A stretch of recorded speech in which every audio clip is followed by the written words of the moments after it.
ఇంకా మన ఉపనిషత్తుల ఋషులు ఏం కనుక్కున్నారు అంటే వాళ్ళు ఉన్నదంతా ఒకటే తత్వం. మనం ఈ సృష్టిని సృష్టించుకుంటూ పోతున్నాము. కాకపోతే ఏం జరిగింది, భగవతత్వంలో సృష్టి జరగటం అయితే జరిపింది కానీ నేనే ఈ సృష్టి చేశాను అని ఎక్కడ ఆయన డిక్లేర్ చేయలే. అంటే ఏంటి, ఇండిఫరెంట్గా కూర్చొని ఉన్నాడు. ఇండిఫరెంట్గా కూర్చొని ఉండడం జరుగుతుంది. ఇండిఫరెంట్ ఏంటి నిరాసక్తంగా, అంటే జరుగుతున్నటువంటి ఏ వ్యవహారానికి తనకేమీ సంబంధం లేనట్టుగా కూర్చున్నాడు.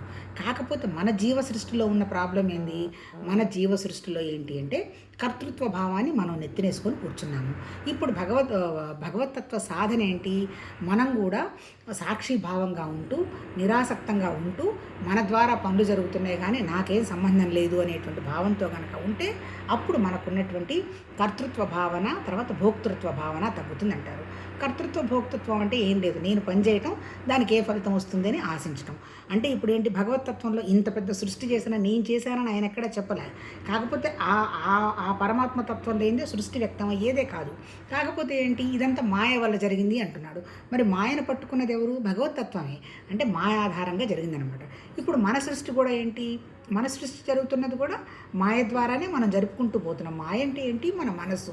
ఈ మనసుకున్న లక్షణం ఏంటి, బోలెడు కల్పనలు, ఆ తర్వాత అది కాదు ఇది కాదు అనేటువంటి రకరకాల ఘర్షణలు, తర్వాత ఇదొస్తే సంతృప్తి పడతాను, అదొస్తే సంతృప్తి పడతాను, ఇక్కడికి వెళ్తే ఆనందం వస్తుంది, అక్కడికి వెళ్తే ఆనందం వస్తుంది అనేటువంటి పోస్ట్ పోన్మెంట్లు, ఆ తర్వాత జరిగిపోయిన విషయాల గురించి విశ్లేషణ, జరగబోయే విషయాల గురించి భయము, తర్వాత ప్రస్తుతంలో భగవతత్వంలో ఉండకుండా చేసే పని మీద ఫోకస్ పెట్టకుండా ఉండడం, ఇవన్నీ మన లక్షణాలు అయిపోయినాయి. అంటే ఏంటి, అక్కడ ఎలా అయితే మాయతో జరిగిందో ఇక్కడ మన మనసుతో కూడా మాయతో జరుగుతూ ఉన్నది. ఇప్పుడు చెప్పినటువంటి ఇప్పుడు భగవద్గీతలో చెప్పిన సాధన ఏంటి, కర్మయోగం, భక్తి యోగం, రాజయోగం, జ్ఞానయోగం అన్నాడు. కర్మ ఎక్కడ చేస్తావు, శరీరంతో పనిచేస్తావు. ఈ శరీరం చేసేటువంటి పనిని ఎలా చేయమంటున్నాడు, నిష్కామ కర్మగా చెయ్యి, దానివల్ల నీ మనసు నిశ్చలం అవుతుంది.